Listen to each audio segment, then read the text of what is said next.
Hey guys, and welcome back. Dana here from DNA Wellness, and today we're going to talk a little bit about conditioners.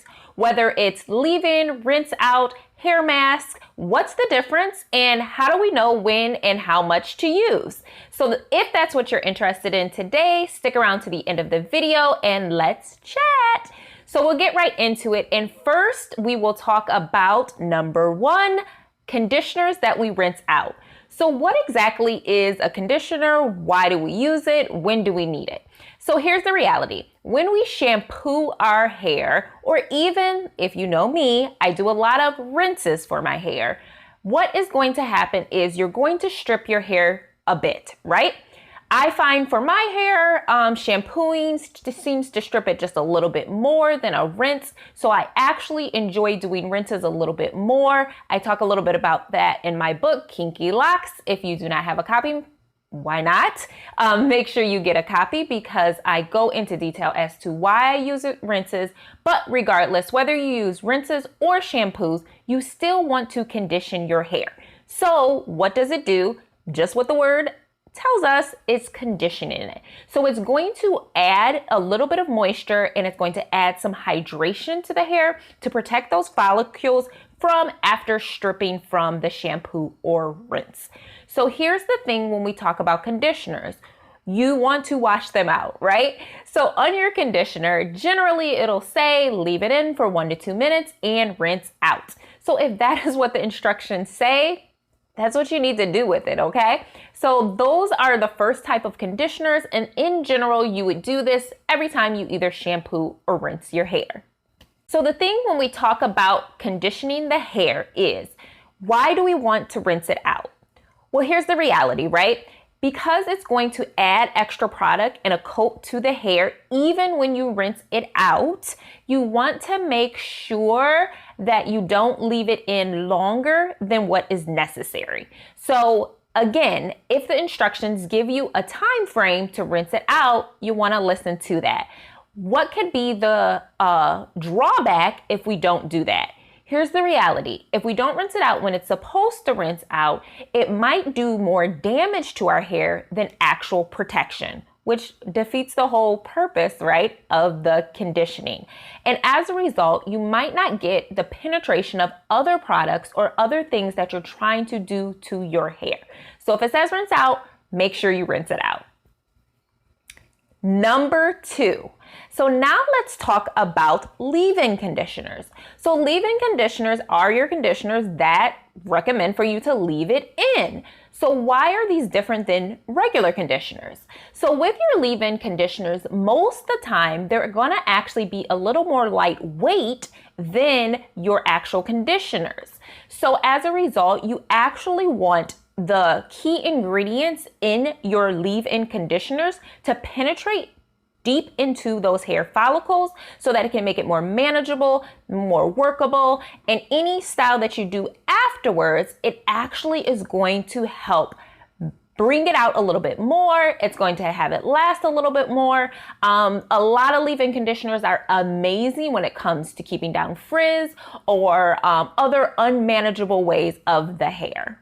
If you have not already, be sure to check out my video on how to detangle your hair. So in that hair video, I talk a little bit about how I use my conditioner in styling. So the only key thing about this is, I will be completely honest, this conditioner that I'm speaking of in that video, it actually is not labeled as a leave-in conditioner, but because of the ingredients in that particular conditioner and the added benefit of essential oils in that conditioner, it actually works amazing for my hair texture as a leave-in conditioner. So I've actually tested this out a few times to just see how my hair reacted to it.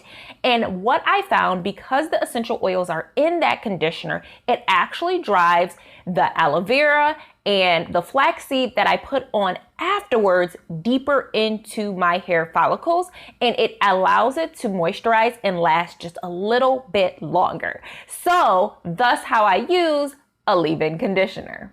Number 3, let's talk about masks and deep conditioners. So these are often referenced in my book, Kinky Locs. If you don't have a copy, make sure you get a copy because they're labeled under treatments. So when we think about treatments and we think about masks and we think about deep conditioners, they're gonna do just that, right? They're gonna get a little bit deeper. When you think of even like when you do your face and you wash your face, how often do you use a mask, right? You listen to what your face needs. So for instance, I might use a face mask to do a deep pull or cleanse of my skin, right? In the same way, when we think about a hair mask, what does our hair need? So maybe we need a little bit of protein, or maybe we need a little more moisture. We have to really read the needs of our hair. If you have not checked out my video where I talked about how to start your natural hair journey, I talk about your strands and knowing that hair. So check that video out where we talk a little bit about that. But again, this is going to be crucially important to understand what type of mask you need, when you need it, how much you need it. So for example, for me, I have low porosity hair. When I take a look at my low porosity hair, I need added humectants. I need added moisture to drive that deeper into those hair follicles. Whereas you might have high porosity hair, it might need a little bit more protein. So then your mask that you're going to use for your hair might be more protein.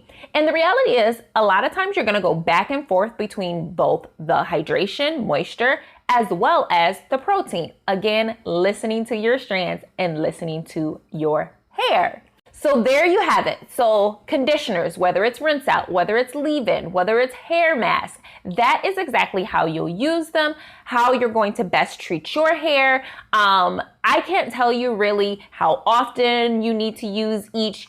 Again, you're gonna have a different experience than I will because our strands are just a little bit different, but make sure that you listen to your hair, see what it needs. Because another huge thing that a lot of people do is they actually over condition. So over conditioning can be a huge problem as well because anything you overdo, your hair is not going to respond to. So you want to make sure you have moderation in whatever process that you do and whatever you use and utilize for your hair. So drop in the comments. I would love to know what are some of your favorite hair conditioners? What are some of your favorite hair treatments? Maybe you've tried some out in Kinky Locs. Would love to hear what works for you, what hasn't worked so well, and what are some of your favorites. All right, guys, so that's all I got for you today. Wishing you happy, healthy hair. Be sure to like this video, hit the bell so you get notifications. New videos come out every Wednesday. I love you so much and take care.